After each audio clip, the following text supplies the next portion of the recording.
నమస్కారం ప్రజలారా, మా యూట్యూబ్ ఛానల్. నా పేరు రాజు. సీఎం రేవంత్ రెడ్డి గారు తెలంగాణలో జిల్లాల పర్యటన నిమిత్తం కొన్ని జిల్లాల్లో రేవంత్ రెడ్డి గారు మాట్లాడుతూ అలాగే నిన్న మియాపూర్ సభలో ప్రజలను ఉద్దేశించి ముఖ్యమంత్రి రేవంత్ రెడ్డి గారు కొన్ని ఘాటు వ్యాఖ్యలు మాట్లాడారు, కొన్ని విమర్శలు చేశారు. అట్లా బీఆర్ఎస్ మీద ఇట్లా బీజేపీ మీద కూడా ముఖ్యమంత్రి రేవంత్ రెడ్డి గారు ఘాటుగా స్పందించారు. ఈ పూర్తి వివరాలు కూడా మనం లాస్ట్ వరకు వీడియో చూడండి, పూర్తి వివరాలు కూడా మీకు అందుతాయి. సీఎం రేవంత్ రెడ్డి గారు ఏం మాట్లాడినారు, బీఆర్ఎస్ మీద ఏం మాట్లాడినారు, బీజేపీ మీద ఏం మాట్లాడినారు, కేంద్రంలో మోడీ గారు సహకరిస్తున్నారా అనేది కూడా దీని విషయాలు కూడా మనం మాట్లాడుకున్నాం. రేవంత్ రెడ్డి గారు ఏం మాట్లాడుతున్నారంటే, ముందుగా చూసుకుంటా పోతే అభివృద్ధిని అడ్డుకుంటున్నారు చాలామంది. 10 ఏళ్ళు పరిపాలించిన బీఆర్ఎస్ పార్టీ ఏం అభివృద్ధి చేసింది, అసెంబ్లీకి రండి మాట్లాడదాం. అలాగే కేంద్రాన్ని ఒప్పిస్తే రేవంత్ రెడ్డికి పేరు వస్తుందని కిషన్ రెడ్డి అడ్డుకుంటున్నాడు. తెలంగాణకు డెవలప్మెంట్ చేయనీయకుండా బీజేపీ అడ్డుపడుతుంది. బీఆర్ఎస్ 10 ఏళ్ళు పరిపాలించి ఏమీ అభివృద్ధి చేయలేదనేది కూడా సీఎం రేవంత్ రెడ్డి గారు మియాపూర్ సభలో పాల్గొన్నారు. ఆ సభలో మాట్లాడారు. జనం కూడా విపరీతంగా వచ్చారు. దాని మీద రేవంత్ రెడ్డి గారు మాట్లాడుతూ కొన్ని విషయాలు కూడా చెప్పారండి.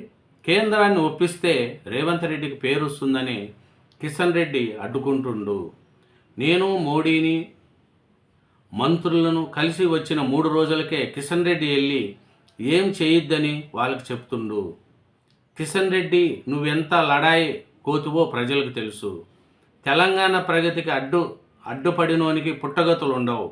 8 మందిని గెలిపిస్తే ప్రాజెక్టులు తెచ్చే బాధ్యత లేదా?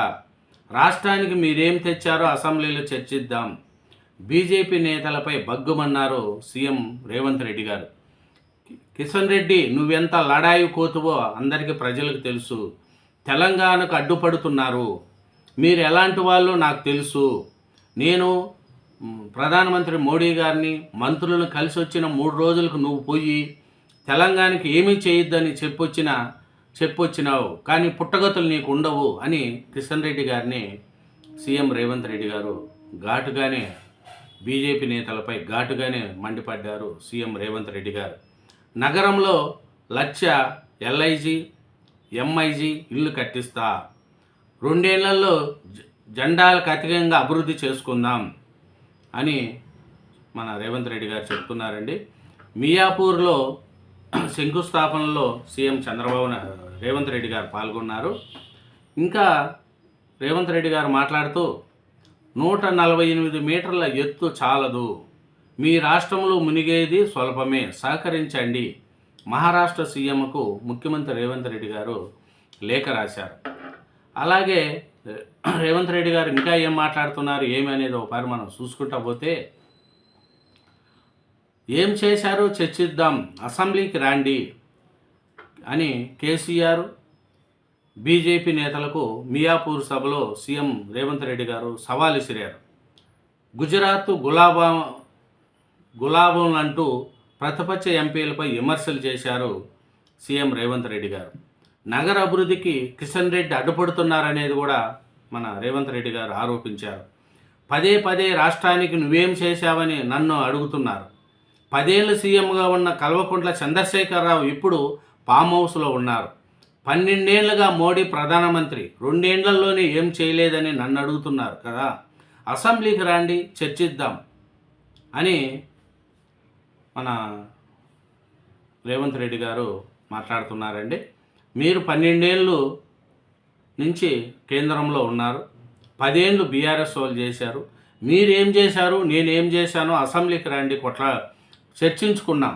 నేనేమిటి అభివృద్ధి చేశానో చెప్తాను. 12 ఏళ్ళుగా బీజేపీ కేంద్రంలో అధికారంలో ఉండి తెలంగాణకు ఏం చేసింది.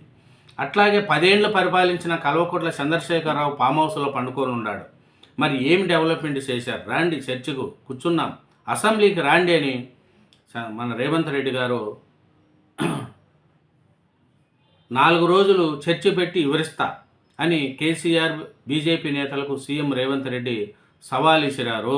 చూడండి, అసెంబ్లీలో చర్చ పెడదాం, 4 రోజులు పెట్టిద్దాం, మీకు ఏమేమి పెట్టానో, నేను ఏమేమి చేశానో అన్నీ చెప్తా. మీరేం చేశారు, తెలంగాణ కోసం ఏం చేశారనేది మీరు చెప్పండి అని సీఎం రేవంత్ రెడ్డి గారు బీజేపీకి, బీఆర్ఎస్కు సవాల్ విసిరాడు.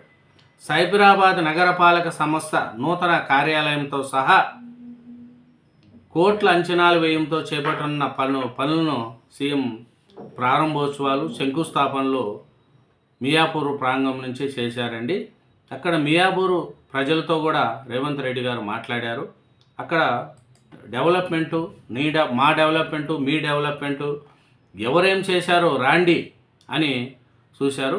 హైదరాబాదులోని మియాపూర్ సభకు విపరీతంగా జనం హాజరయ్యారు. ఎందుకంటే కేంద్రం నిధులు ఇవ్వట్లేదు. తెలంగాణ నుంచి 8 మంది ఎంపీలను గెలిపిస్తే మోడీ పీఎం అయ్యారు. నగరానికి 20 టీఎంసీల గోదావరి జలాలను తీసుకొచ్చే పనులు ప్రారంభిస్తే కేంద్రం నిధులు ఇవ్వట్లేదు. సింగూరు జలాలను తుమ్మిడిఎట్టి ప్రాజెక్టుకు అడ్డుపడుతున్నారు. గుజరాత్లో మోడీ అభివృద్ధి చేసిన నది గురించి ఢిల్లీలో యమున, యూపీలో గంగా నది ప్రక్షాళన ప్రశ్నిస్తారు. కాసి తెలంగాణలో మూసీ నదికి నిధులు ఇవ్వరని సీఎం రేవంత్ రెడ్డి గారు మాట్లాడుతున్నారండి. ఇంకా ఏం మాట్లాడుతున్నారంటే రేవంత్ రెడ్డి గారు ఒకటే చెప్తున్నాడు, అభివృద్ధి రాండి కూర్చున్నాం. బీఆర్ఎస్ పరిపాలించిన 10 సంవత్సరాలు, 12 ఏళ్ళుగా మోడీ గారు ప్రధానమంత్రిగా ఉన్నారు.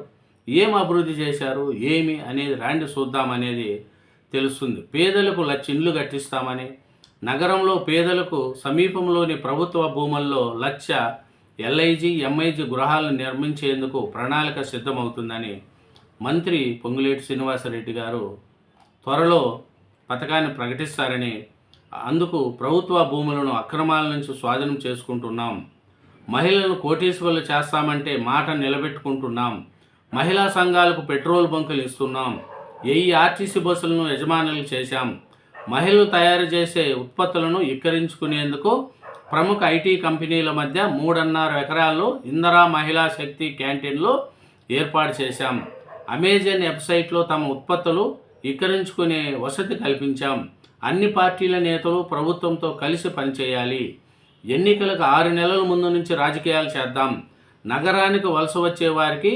కావాల్సింది విద్య, వైద్య సదుపాయాలే, వాటిని బలోపేతం చేద్దామని సీఎం రేవంత్ రెడ్డి గారు మాట్లాడుతున్నారండి. అట్లాగే శేరిలింగంపల్లి ఎమ్మెల్యే అరకుపూడి గాంధీ మాట్లాడుతూ, మేము ప్రతిపక్షంలో ఉన్నాం, అయినా నా నియోజకవర్గంలో పనులు జరుగుతున్నాయి, నాకు పిహెచ్సి చైర్మన్ పదవి కూడా ఇచ్చారని తెలిపారు. కార్యక్రమంలో మంత్రి శ్రీధర్ బాబు, రాజ్యసభ సభ్యులు ఎం నరేందర్ రెడ్డి, అనిల్ కుమార్ యాదవ్, మండలిలో సిపిఎఫ్ పట్నం మహేందర్ రెడ్డి, ఎమ్మెల్యేలు మల్లారెడ్డి, రంగారెడ్డి, నవీన్ యాదవ్, పురపాలక శాఖ ప్రత్యేక ప్రధాన కార్యదర్శి వాళ్ళు కూడా, ఖమ్మ కార్పొరేషన్ చైర్మన్ బండి రమేష్, స్త్రీ శిశు సంక్షేమ శాఖ కార్యదర్శి అందరూ కూడా ఈ మియాపూర్ సభలో సీఎం రేవంత్ రెడ్డితో పాటు చేశారండి. రైతులు వ్యవసాయ శాఖ సూచనలు పాటించాలి, పంటల మార్పిడి అవసరం అనేది కూడా ముఖ్యమంత్రి రేవంత్ రెడ్డి గారు చెప్తున్నారండి. అదేనండి హైదరాబాద్ మియాపూర్ సభలో ముఖ్యమంత్రి రేవంత్ రెడ్డి గారు ఒకటే చెప్పారు, 12 ఏళ్ళు కేంద్రంలో ఉన్న బీజేపీ ఏం చేసింది, 10 ఏళ్ళు పరిపాలించిన బీఆర్ఎస్ పార్టీ ఏం చేసింది, అసెంబ్లీలో 4 రోజులు మీటింగ్ పెట్టి నేనేం చేశానో మీకు వివరిస్తా, దమ్ముంటే అసెంబ్లీకి రండి చర్చించుకుందామని బీఆర్ఎస్కు, బీజేపీకి సవాల్ ఇచ్చినాడు సీఎం రేవంత్ రెడ్డి గారు. ఇదేనండి. Thank you very much.